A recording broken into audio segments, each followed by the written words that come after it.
नमस्कार दर्शकों, स्वागत है आप सभी का दिव्य हिमाचल टीवी में। मैं हूं आपके साथ वंशिता शर्मा। शुरुआत करेंगे आज के न्यूज बुलेटिन की मेन हेडलाइंस के साथ। This bulletin is brought you by Shri Aurobindo public school, Sai road, Baddi. जीत के लिए कांग्रेस सिर धड़ की बाजी को तैयार, बन सकते हैं प्रदेश में 4 अध्यक्ष।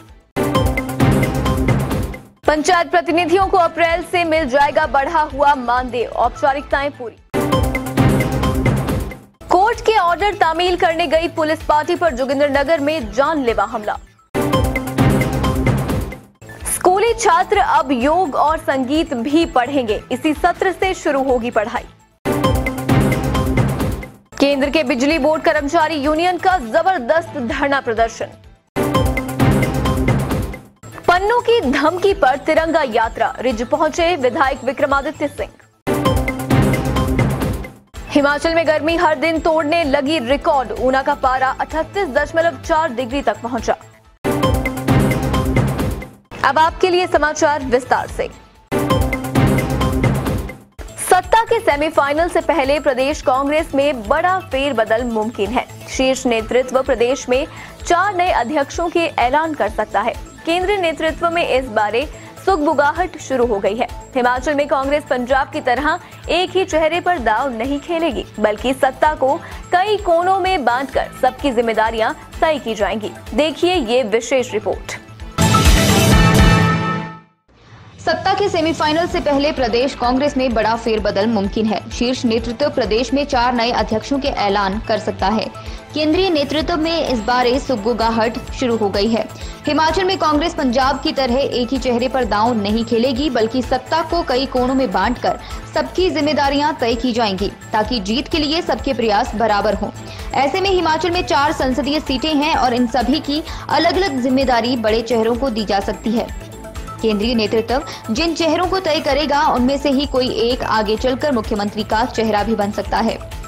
एक सूत्र में प्रदेश के नेताओं को पिरोने के लिए यह दांव कांग्रेस चल सकती है। इस बारे में अंदर खाते पार्टी के शीर्ष नेताओं से चर्चा हो चुकी है। प्रदेशाध्यक्ष के अलावा जो अन्य 4 अध्यक्ष बनाए जाएंगे, उनका रुतबा भी प्रदेशाध्यक्ष से कम नहीं होगा। हालांकि ये 4 अध्यक्ष कौन होंगे, इसका फैसला अभी होना बाकी है। कांग्रेस में इस समय चेहरे को लेकर घमासान चल रहा है। वरिष्ठ नेता केंद्रीय नेतृत्व के समक्ष मौजूदा अध्यक्ष कुलदीप राठौर के नेतृत्व में चुनाव लड़ने पर आपत्ति जता चुके हैं, जबकि कांग्रेस के लिए कुलदीप राठौर अब तक जिताऊ चेहरा बनकर उभरे हैं। केंद्र में मोदी और प्रदेश में भाजपा सरकार की मौजूदगी के बीच कांग्रेस ने उपचुनाव में धमाकेदार जीत दर्ज की है। केंद्रीय नेतृत्व ने ऐसे में शिमला नगर निगम चुनाव और विधानसभा चुनाव से ठीक पहले राठौर को हटाकर नाराजगी मोल लेने के मूड में नहीं है। तमाम मापतोल का ही नतीजा आगामी दिनों में प्रदेश में 4 अध्यक्षों के रूप में सामने आ सकता है। बजट भाषण में मुख्यमंत्री जयराम ठाकुर ने पंचायती राज संस्थाओं के प्रतिनिधियों के मानदेय को बढ़ाने की घोषणा की थी। ऐसे में अब अप्रैल से शुरू होने वाले वित्तीय वर्ष से पंचायती राज संस्थाओं के प्रतिनिधियों को बढ़ा हुआ मानदेय मिलना है। देखिए ये पूरी रिपोर्ट। बजट भाषण में मुख्यमंत्री जयराम ठाकुर ने पंचायती राज संस्थाओं के प्रतिनिधियों के मानदेय में बढ़ोतरी की घोषणा की थी। ऐसे में अब अप्रैल से शुरू होने वाले वित्तीय वर्ष से पंचायती राज संस्थाओं के प्रतिनिधियों को बढ़ा हुआ मानदेय मिलना है। वित्त विभाग से फाइल को मंजूरी मिलने के बाद पंचायती राज विभाग की ओर से पंचायत प्रतिनिधियों को बढ़ा हुआ मानदेय जारी कर दिया जाएगा। वित्त विभाग से मंजूरी के बाद पंचायती राज विभाग की ओर से पंचायत प्रतिनिधियों को बढ़ा हुआ मानदेय जारी करने की अधिसूचना जारी कर दी जाएगी। जिला परिषद अध्यक्ष के मानदेय में 3000 बढ़ोतरी की घोषणा की गई थी। प्रदेश में कुल 12 जिला परिषद अध्यक्ष हैं, वहीं जिला परिषद उपाध्यक्ष की संख्या भी 12 है। इनके मानदेय में 2000 रुपए की बढ़ोतरी की घोषणा की गई है। जिला परिषद सदस्यों के मानदेय में 1000 रुपए की बढ़ोतरी होनी है। इनकी कुल संख्या 225 है। न्यायालय के आदेशों की अनुपालना कराने गई पुलिस टीम पर पत्थर तथा डंडों से हमला करने पर पुलिस के सब इंस्पेक्टर सहित 2 अन्य जवानों को चोटें आई हैं।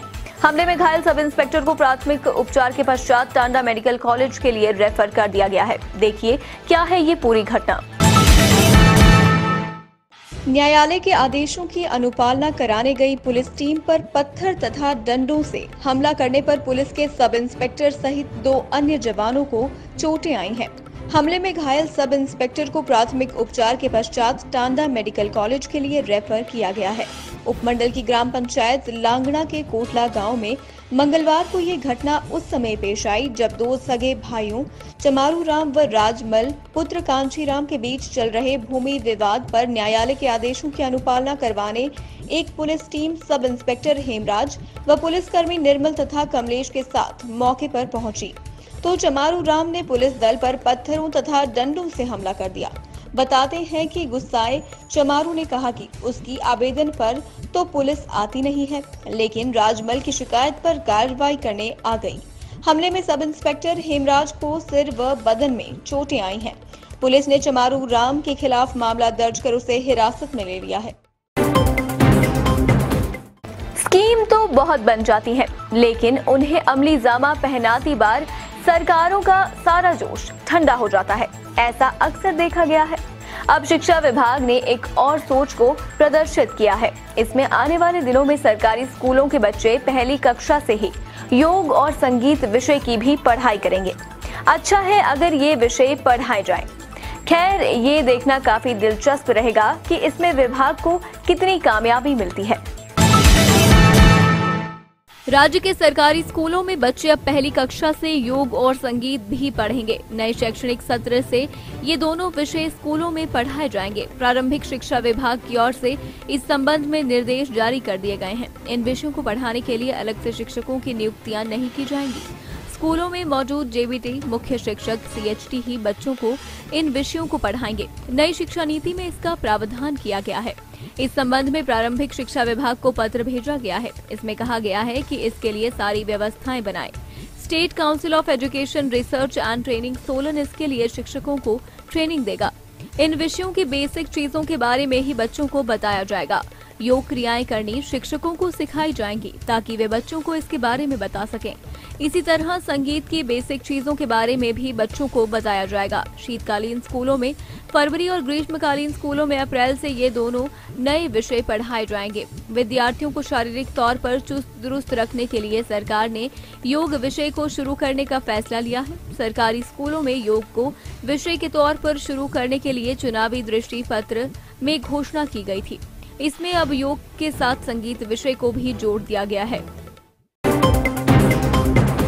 हिमाचल में आजकल धरनों और रैलियों का दौर शुरू हो चुका है। आज प्रदेश विद्युत बोर्ड कर्मचारी यूनियन ने बिजली संशोधन बिल 2021 का विरोध किया है। यूनियन का कहना है कि पूर्व में 5 राज्यों के चुनाव को देखते हुए केंद्र सरकार ने इस बिल को स्थगित कर दिया था, लेकिन अब केंद्र सरकार जल्द ही इस बिल को पारित करने का प्रयास करेगी। इसके विरोध में यूनियन ने कर्मचारियों और अभियंताओं की राष्ट्रीय समन्वय समिति के आह्वान पर मंगलवार को धरना प्रदर्शन किया।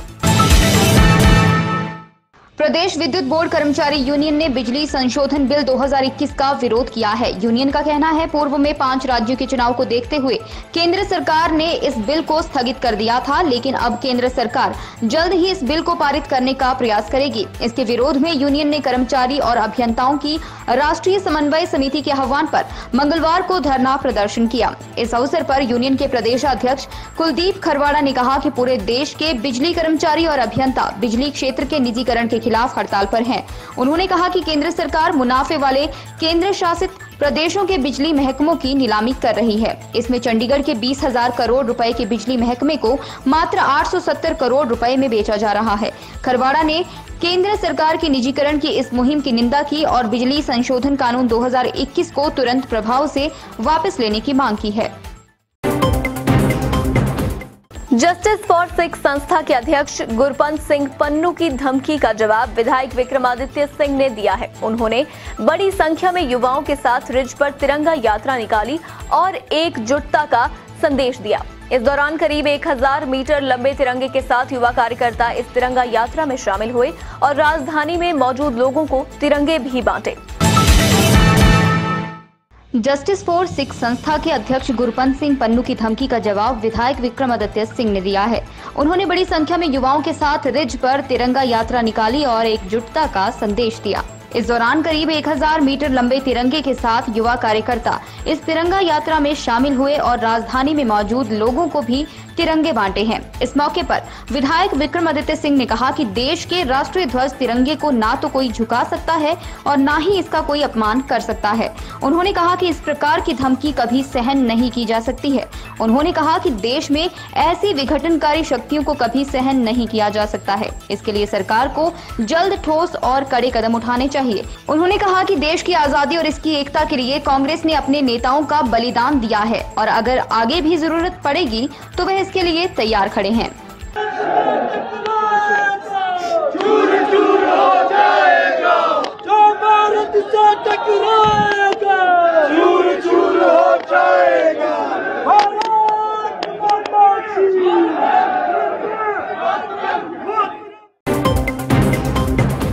आइए जानते हैं मौसम का हालचाल।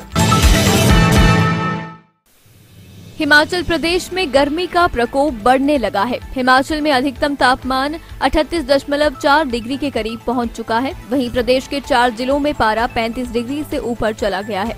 वहीं प्रदेश के 10 जिलों में तापमान 30 डिग्री से ऊपर है। हर दिन प्रदेश के अधिकतम तापमान में 1 से 2 डिग्री का इजाफा हो रहा है। मार्च महीने में ही लोग गर्मी से बेहाल हैं। मंगलवार को हिमाचल प्रदेश में सीजन का सबसे गर्म दिन महसूस किया गया है। ऊना में सबसे अधिक 38.4 डिग्री तापमान दर्ज किया गया है। बिलासपुर में अधिकतम तापमान 36 डिग्री रहा। तपती गर्मी से लोगों का जीना मुश्किल हो गया है। पानी के प्राकृतिक स्रोतों में जलस्तर काफी ज्यादा कम हो गया है। इससे जहां लोगों को पीने के पानी की किल्लत का सामना करना पड़ रहा है, तो वहीं किसानों व बागवानों को सिंचाई के लिए भी पानी नहीं मिल पा रहा है। अगर कुछ दिनों तक ये सिलसिला इसी तरह चलता रहा तो किसानों और बागवानों की फसलें सूखने के कगार पर आ जाएंगी। चलते चलते में नजर डालेंगे आज की कुछ और मुख्य खबरों पर। प्रदेश के 6 जिलों में पेट्रोल 100 पार। 4 महीनों में 8 बार बढ़े दाम। शिमला, कुल्लू, चंबा, सिरमौर, लाहौल स्पीति, किन्नौर जिला में शतक।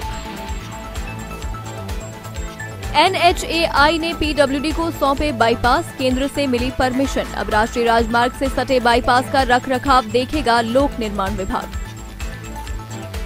चौपाल में जंगल की आग से सेब के 55 पौधे राख। बुढ़च गांव में शरारती तत्वों ने सुलगाई चिंगारी। बागवानों का लाखों का नुकसान। सुंदरनगर में सुनार की दुकान से 10 तोले सोना चोरी कर भागा आरोपी पश्चिम बंगाल से गिरफ्तार। अदालत ने 5 दिन के पुलिस रिमांड पर भेजा। आज के न्यूज बुलेटिन में बस इतना ही। अब आपसे अनुमति चाहूंगी। बने रहिए दिव्य हिमाचल टीवी के साथ।